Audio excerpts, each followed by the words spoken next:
Olá, amigos da JPTV e do portal JP News. Estamos mais uma vez aqui no Cais do Porto, no Porto das Laranjeiras, para mais um programa Entrevista na Beira do Rio. Nosso convidado de hoje é o Josué Flark. Tudo bem, Josué? Obrigado pela presença. Muito obrigado pelo convite, eu que agradeço.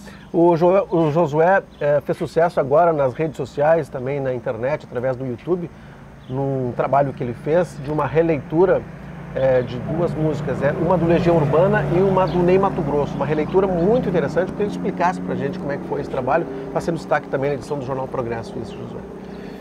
Esse trabalho que eu estou desenvolvendo agora é o trabalho que eu acredito que seria o trabalho que todo músico deveria começar a fazer, né? A gente começa a perceber um movimento de músicos, principalmente dos músicos independentes nas redes sociais, na internet, no YouTube, né? Para divulgar o seu trabalho de uma forma a atingir o seu público, né? A gente tem aquela ideia de que o artista tem que ser famoso e atingir uma grande demanda de pessoas, mas na verdade o grande ponto de hoje é atingir um público que se interessa pelo teu conteúdo, né? Então esse movimento que os artistas estão fazendo é um movimento que eu estou começando a me inserir agora, que eu acho que muitos montenegrinos têm talento suficiente para poder também começar a fazer trabalhos para a internet. E esse modelo de gravação nesses dois clipes, né, de gravação de vários takes, várias entonações de voz, é uma criação tua ou tu te baseou em alguma coisa, Josué?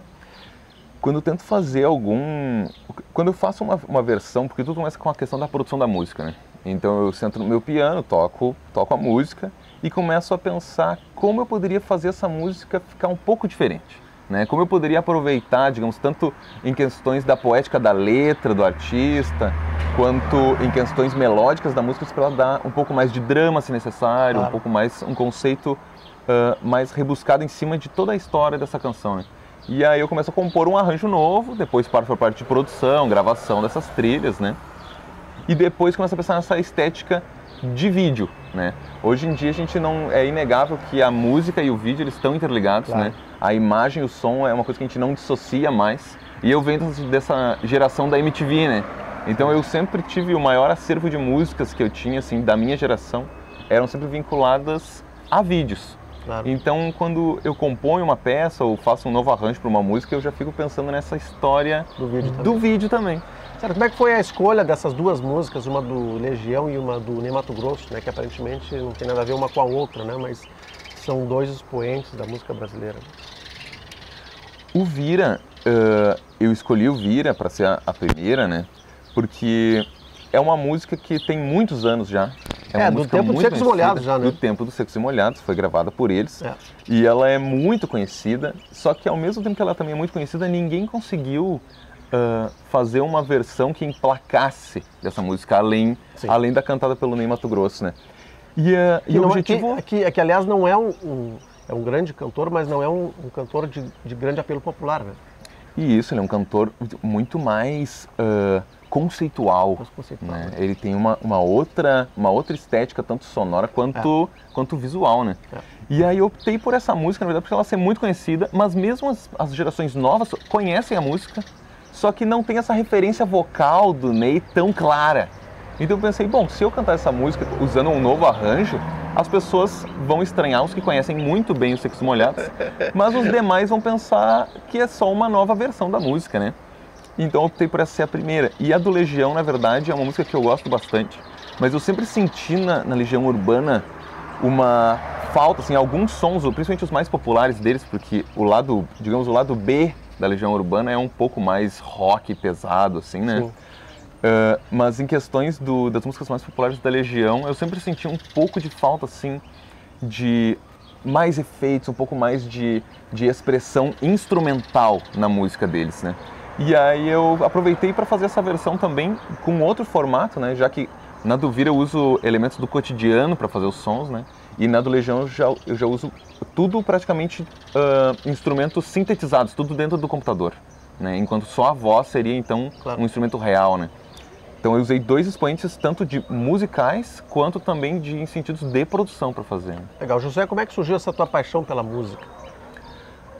Eu sempre gostei muito de música. Na verdade, eu comecei a gostar de música com 13 anos, porque antes disso eu não me interessava muito. O que tocou mais assim no teu ouvido na época, com 13 anos? que te chamou a atenção? Que tipo de música tá lembrado? Primeira vez que porque a minha irmã é musicista, né? E ela, então tipo, eu tinha uma relação com música de ouvir ela tocando em casa, sempre, né? Desde que eu era muito novo, ela já tocava. E só que ao mesmo tempo também tinha aquela questão de ela tá sempre tocando, ensaiando, então é uma coisa um pouco distante de gostar de música ou não, né? Então, e na casa, e as pessoas talvez concordem comigo que na casa de musicistas se escuta muito ensaios de música e pouca música em si, pouca música gravada. Então a primeira vez que eu ouvi uma música e me chamou muita atenção foi uma música do Lou Bega, que era o Mambo No. 5, que foi muito sucesso na época. E ouvi aquela música que me marcou de uma maneira assim impressionante. E aí a minha irmã me deu de aniversário o CD do Lou Bega. E aí comecei a ouvir, né, aquele tipo de música ali. Depois comecei a ouvir, parti para um outro expoente totalmente diferente, que eu comecei a ouvir Metallica. E aí entrei no mundo do rock e de lá não saí até hoje. Certo. Te consideras, apesar de gostar muito de rock, um sujeito eclético em termos de gosto musical? Olha, ou fica mais no rock mesmo? E na verdade eu acredito na música, a música se tornou rótulos, né? Então a gente tem, como se a gente estivesse em um supermercado com vários tipos de café, tem o café da marca tal, da marca Y, da marca X, mas no fundo são todos cafés, né? E a música para mim é a mesma coisa. A música para mim pode, a gente define como rótulos, mas hoje em dia já se perdeu tanto, já se distorceu tanto em questões musicais que a gente tem bandas que competem, por exemplo, em concursos ou em competições de rock, ou de pop, ou de qualquer outro estilo, mas que na verdade tu escuta e tu pensa, não, mas isso aqui não é rock de verdade, ou isso aqui não é uma música pop de verdade, né? Então eu acho que essa questão de estilo já se rompeu muito. Eu acho que ou tu gosta de música boa, bem produzida, com uma boa gravação, ou tu vai ouvir músicas com uma estética um pouco mais amadora, que ainda podem amadurecer mais. Né? Tu acha que existe uma pessoa que pode gostar tanto de um Black Sabbath como de um Luan Santana? Eu vou te dizer que eu acho que o gostar é aquela clássica história, né? Claro. Cada um tem o seu gosto. Ou pelo menos ouvir, né? Eu acho que a questão toda é a seguinte, ao menos eu tô nessa fase agora de produtor, né? Onde eu ouço o som. Claro. O estilo, para mim, não interfere muito, eu escuto mais essa questão do som em si. Então, se o Luan Santana me apresenta uma música que tem uma gravação legal, com um efeito diferente, eu posso achar muito interessante aquela música, bacana, tanto quanto eu gosto de Black Sabbath. Né? Claro. Bom, Josué, na relação dos anos 2012, 2013, 2014, nós temos visto aí surgir de uma forma impressionante, em nível popular, o funk e o sertanejo, e até agora mais esse som de bandas, né? Até 10, 15 anos atrás, ouvir isso seria brega. Hoje em dia não, hoje em dia é moda, todo mundo ouve. Como é que tu vê essa popularização da música, né? Deixando de lado, por exemplo, Djavan, Milton Nascimento, que são músicos de alta qualidade, para termos aí coisas mais populares? Tem uma coisa que na universidade, eu estudo na Universidade do Estado, aqui em Montenegro mesmo, né? E tem uma coisa que eu sempre comento nas aulas e o pessoal me detona o tempo todo, né? Porque esse assunto do funk, porque ali na UERGS a gente estuda licenciatura, né? Então, licenciatura em música para a gente poder ensinar música nas escolas. E a gente sempre comenta que os alunos nas escolas vêm com essa questão, mas a gente queria tocar funk ou cantar um funk e tudo mais, né? E os meus colegas são muito contra, assim, eles têm uma rejeição contra o funk, claro, né? Só que uma coisa que eu vejo historicamente que a gente esquece, que a própria bossa nova foi muito recriminada na época, né? Quando ela começou a surgir, ela era sinônimo de deboche, de uma música feia, de uma música sem talento, né? Principalmente de questões vocais, né? Já que a bossa nova veio com uma nova estética de som, né? A vozinha do João Gilberto, né? Uma estética diferente. Mas essa questão que eles empregavam, era o som novo, né? Mudar o som, fazer músicas como as músicas da época, só que com uma roupagem sonora totalmente nova. Mas talvez, né? O que mais se critica em relação ao funk seja o apelo das letras, né? Em termos de apelo sexual. As crianças ouvindo hoje, é um absurdo ouvir as letras que são colocadas em algumas músicas de funk, logicamente, né? Nem todas. Mas aí eu também te digo uma coisa que parece que eu sou um defensor do funk, né? Na verdade, sou um defensor das expressões culturais. Eu acho que tudo deve ser posto numa balança e ser avaliado, né? mas principalmente respeitado, indiferente de qualquer questão. Mas uma coisa que a gente não percebe, mas, por exemplo, o Kiss tinha músicas como Lick It Up, que são totalmente subversivas em questões sexuais, né?